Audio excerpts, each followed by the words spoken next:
रात 2:17 बजे आया आखिरी phone. Real life horror story.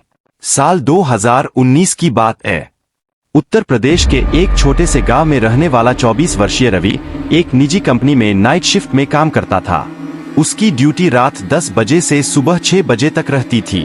रोज की तरह वह देर रात सुनसान सड़क से होकर अपने गांव लौटता था।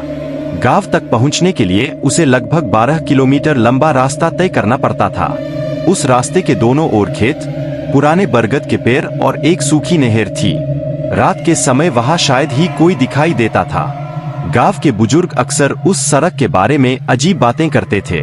उनका कहना था कि रात के 2 बजे के बाद उस रास्ते पर बिना वजह कभी नहीं रुकना चाहिए।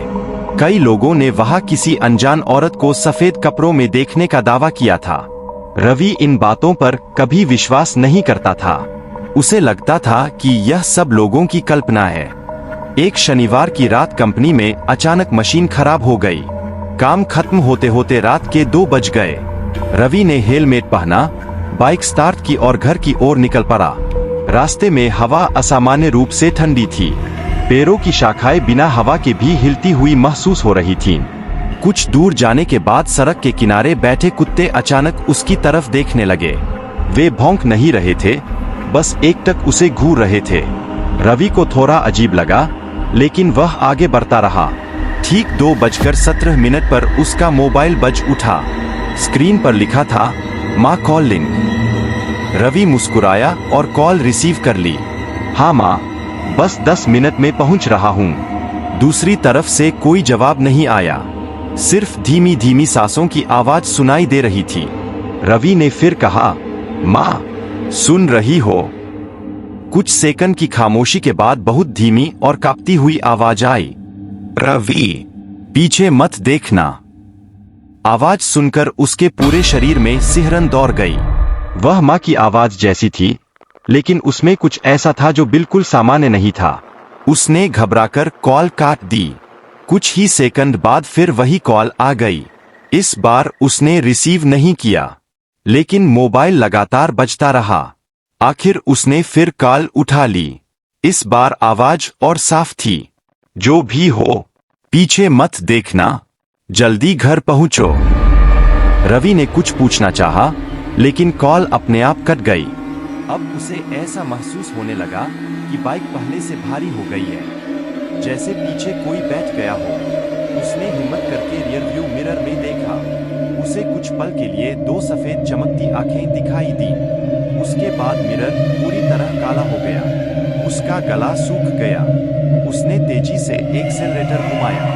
कुछ दूर आगे बढ़ते ही अचानक बाइक बंद हो गई। चारों तरफ घना अंधेरा था। मोबाइल नेटवर्क गायब हो चुका था। रवि ने कई बार बाइक स्टार्ट करने की कोशिश की, लेकिन इंजन चालू नहीं हुआ। तभी उसे अपने पीछे किसी के पैरों की आहट सुनाई दी। धीरे धीरे, तक तक तक, जैसे कोई नंगे पैर उसकी ओर बढ़ रहा हो। उसने पीछे देखने की बहुत कोशिश की, लेकिन उसे फोन पर कही गई बात याद आ गई, पीछे मत देखना। वह बिना पीछे मुड़े बाइक धक्का देने लगा। अचानक उसके कान के बिल्कुल पास किसी ने फुसफुसाया, एक बार देख तो लो। रवि के हाथ कांपने लगे।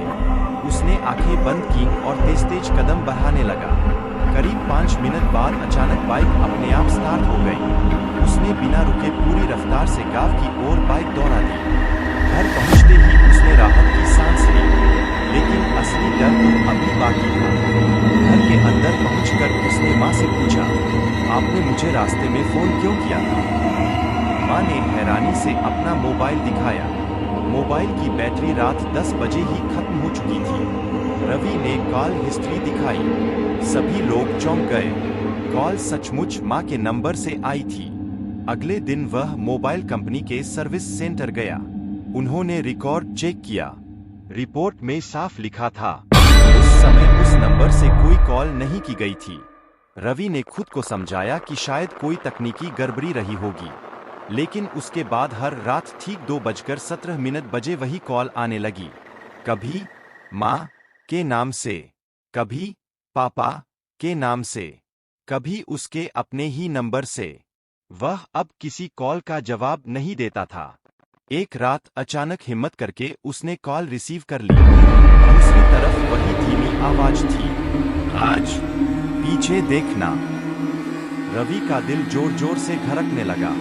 उसने धीरे धीरे गर्दन घुमाई। कमरे के अंधेरे कोने में एक लंबी काली आकृति खड़ी थी।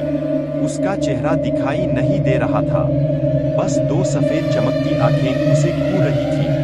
रवि डर के मारे चिल्लाया। घर वाले दौड़कर कमरे में आए।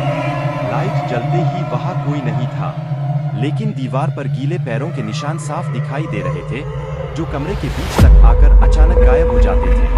कुछ दिनों बाद गांव के सबसे बुजुर्ग व्यक्ति ने रवि को एक पुरानी घटना बताई। करीब 20 साल पहले उसी सड़क पर एक महिला का भयानक एक्सीडेंट हुआ था। वह कई घंटों तक मदद के लिए तड़पती रही, लेकिन कोई नहीं रुका। उसकी मौत वही हो गई। तब से लोगों का कहना था कि रात 2:17 बजे उसकी आत्मा राहगीरों को दिखाई देती है। जो लोग उसकी बात मानकर पीछे नहीं देखते, वे बच जाते हैं, लेकिन जो पीछे मुड़ जाते हैं, उनके साथ अजीब घटनाएं शुरू हो जाती है। उस दिन के बाद रवि ने रात की नौकरी छोड़ दी। आज भी उसके पुराने मोबाइल में 2:17 बजे की मिस्ड कॉल का रिकॉर्ड मौजूद है। लेकिन सबसे डरावनी बात यह है, जब भी वह उस कॉल को डिलीट करता है, अगली रात वही कॉल फिर वापस आ जाती है। और कॉल लॉग में समय हमेशा एक ही होता है, 2:17 Uhr nachts.